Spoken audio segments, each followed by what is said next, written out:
Hi everybody. So I just wanted to make this video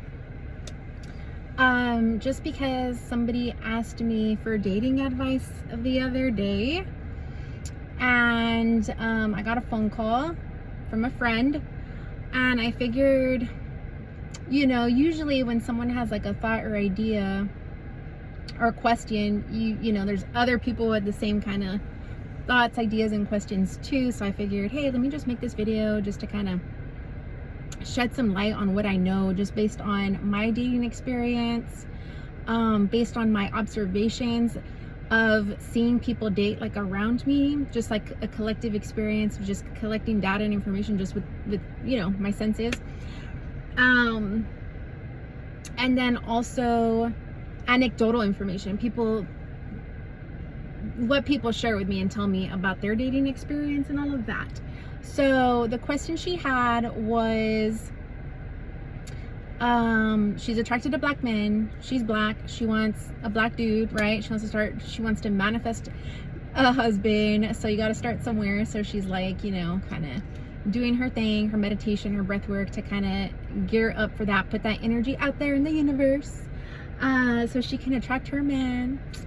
Which, manifestation, meditation, breath work, anything to calm and center yourself will benefit in so many ways, especially when you're trying to like solve a problem or get to point A to point B, whether it's dating or whatever else, right? A boyfriend, a husband. So definitely putting that like energy out there helps. Like, you have to have the intention. Do you want to be single? You put that energy out there. Do you want to start dating? You put that energy out there. It's just kind of like a glow. Like, we are made of water, electricity, light, right? So you have to kind of know in advance like what you're doing with yourself. Like, are you trying to stay single? Just always kind of know, because I believe that if you consciously have made a decision, I want a man, right? Or I want to start dating, you have to first make that conscious decision and choice.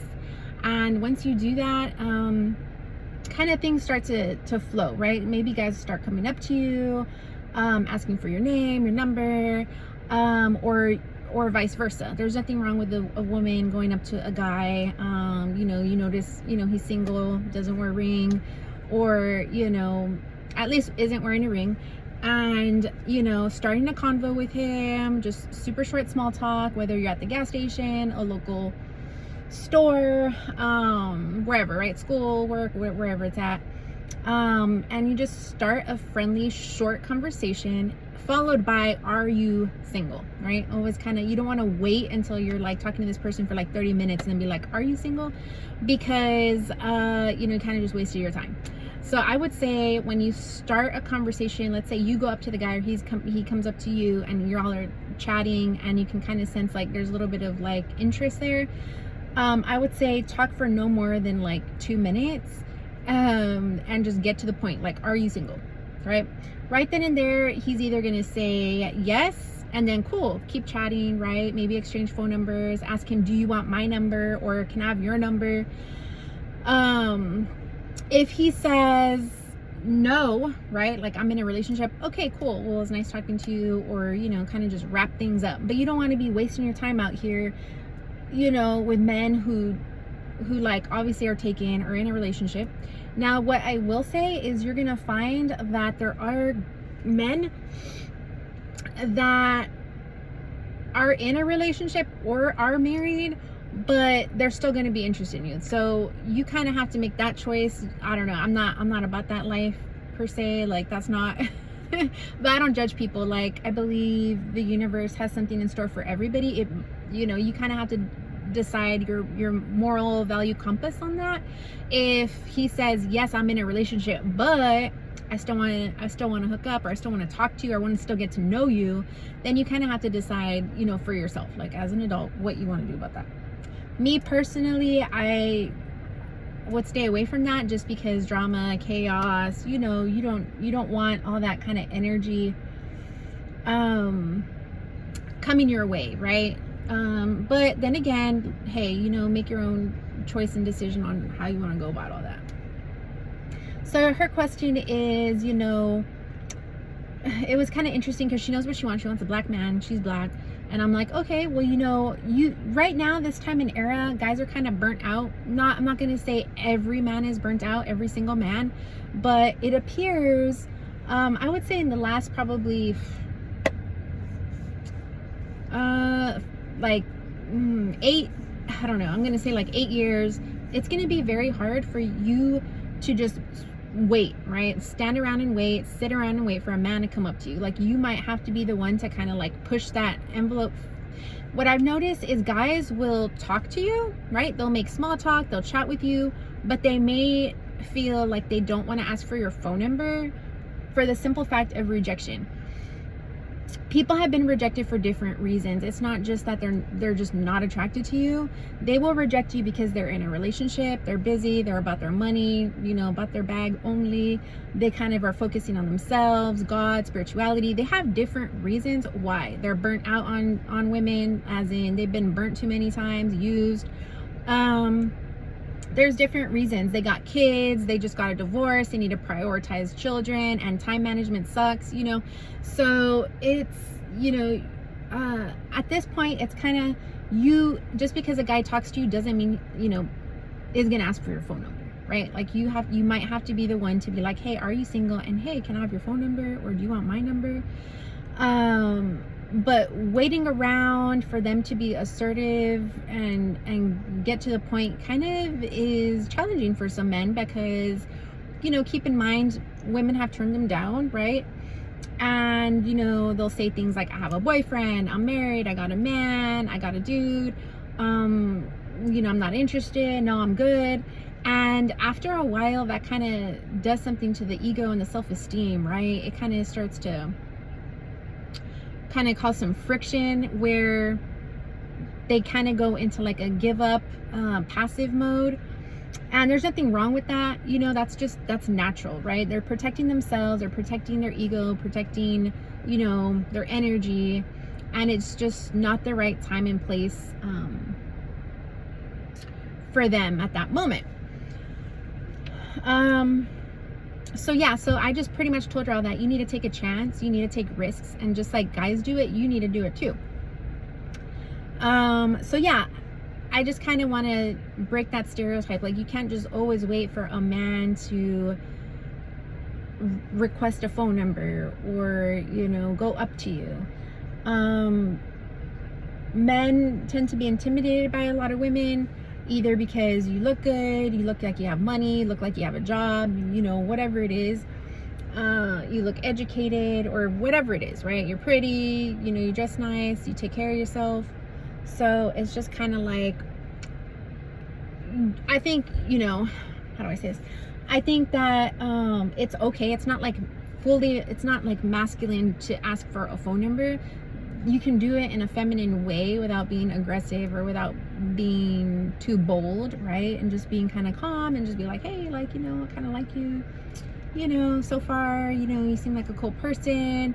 I would like to get to know you like better, you know, can I have your phone number, or do you want my number? I personally, the last guy that talked to me, I asked him, do you want my number? I was like, are you single? Do you want my number? We talked for like 3-4 minutes, and he still hadn't asked for my phone number. So I was just kind of like, hey, like, you know, are you single? And he said yes. And I was like, well, how long have you been single? He said shit, I forgot. A month. I think he said a month. Yeah, he said a month. And then I was like, and he's like, how long have you been single? And I was like, oh, well, about since March, which would have been like 3 months or something. And I was like, okay, cool, we're both single, like, do you want my number? And then, because I'm like all about my business, I'm just trying to like get to the point here, right? I'm not trying to sit in my car and chat with you while you're parked right there and just like let this go on. Like, let's get things moving, right? And so he's like, yeah, I want your number. And I was like, okay, I'll give you my number, right? Sorry y'all, I'm waiting at the Texas Department of Motor Vehicles in my car, waiting for them to call my number. I'm not about to wait in this place. It's all crowded and tiny. Anyways, so yeah, that's my advice, is just build some confidence. It's okay to ask for a phone number. It's okay to ask if they're single. It's okay for you to, you know, take that risk. Even if you get turned down, hey, at least you're building momentum, and you kind of know just because you're assertive and ask doesn't mean you get what you want. That's just life in general, right? So like, let's say, you know, I ask somebody, I don't know, I ask somebody for something, right? Like, hey, you know, can you cover my shift at work, for example? I'm being assertive by asking, but that never guarantees you get what you want, right? It's never a guarantee. Just because you're assertive, you get what you want. And that's where acceptance comes in. You have to accept that you don't get everything in life. You can never. Bill Gates, all these, Elon Musk, it's perceived that they have everything they want, but trust me, they don't. Everybody's lacking something, right? And you can never have everything fully, right? Yeah, spirituality is a little different because, you know, even then you're always growing, you're always, you know, trying to self actualize, right? So yeah, let me know, please like and subscribe to this video. Excuse me, so I can make more videos. I do have a therapy license I'm an associate for licensed marriage and family therapy. And you know, so I know a lot of things just based on anecdotal information, my personal observations that I see and hear from people out in the community. And I also know a lot from my own personal past experience, working in bars, working in entertainment industries, music industries, and stuff like that. That type of environment. What I mean by music is like, you know, concert venues, stuff like that, bar scenes, club scenes. So I know a whole lot. I remember one time I worked at a few bars and clubs when I was in school, in Chicago, in Austin, Texas. And I remember the managers there would be like, this is your internship. Like, what else do you want? Like, you learn everything there is to know about a man here, about a woman here. Which is 100% true, because you're around so many different types of men. You learn so much just by observation and talking to them. So I know a lot, you know, it's not just book smart. It's not just the books, right? It's a lot more than that. But I do want to share with y'all facts and statistics about marriage, about couples, about dating, because I feel like it's so important how we're so different than men and women. We totally have different brains. We operate totally different. We're completely different. We have a lot of similarities, but our brains are so different, which makes a big difference when you're dating and trying to be with somebody. So yeah, I hope y'all really like this video. I'm gonna have so much fun getting to know y'all, and I look forward to another video here soon. Thinking about doing maybe like 2 videos a day or so, just so we can build that connection. Y'all can send me questions and whatnot. And so I hope y'all have a great day, be blessed, and catch you later.